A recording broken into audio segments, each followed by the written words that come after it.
The LiveView interface hasn't changed a whole lot in terms of the initial appearance from the previous versions of firmware, so you don't really have to relearn anything if you're adept at using the Alibi firmware already. The one thing you'll notice though is that we have modernized the toolbars, so the icons are a little more appealing on the eye. They are more, I should say, better represent what the icon may do. So on any LiveView camera, you can double click to bring that camera full screen. The toolbar remains on the bottom. Right click to get back out. And then you can right click to get to the main LiveView interface. One thing that we have done is we've made this a little more user friendly for setting up customary views. So if I wanted to, I could take camera 1 and I can drag that over to a different location. It's very much like the ACMS or the web browser capabilities that we have. The unique thing from this view from the previous firmware is this actually stores in the onboard system memory. So if this system does reboot and I've created a custom grid, as it boots back up, this visual doesn't actually revert back to having camera 1 back in the camera 1 location.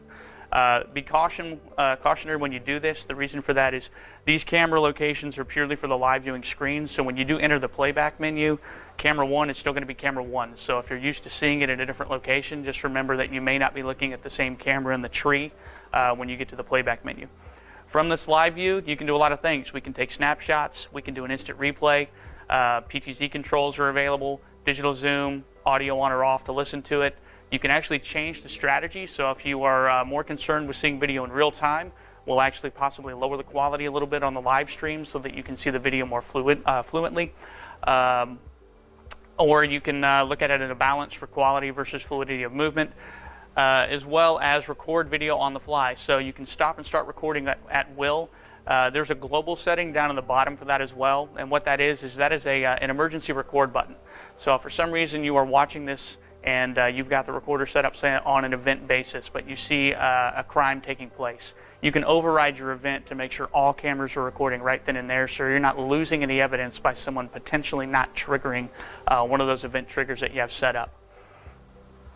Up on the top left, you'll also see an alarm and exception menu. This is new.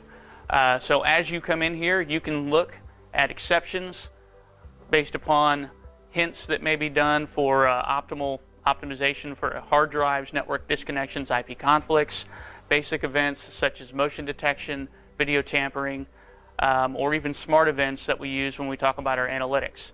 The benefit for that is you can see this in real time. If an event does take place, it'll pop up in the list. Then you can actually play back video that was recorded directly from this menu, so you can get to that criterion evidence right then and there without having to go through the entire playback menu to find that relevant piece of video.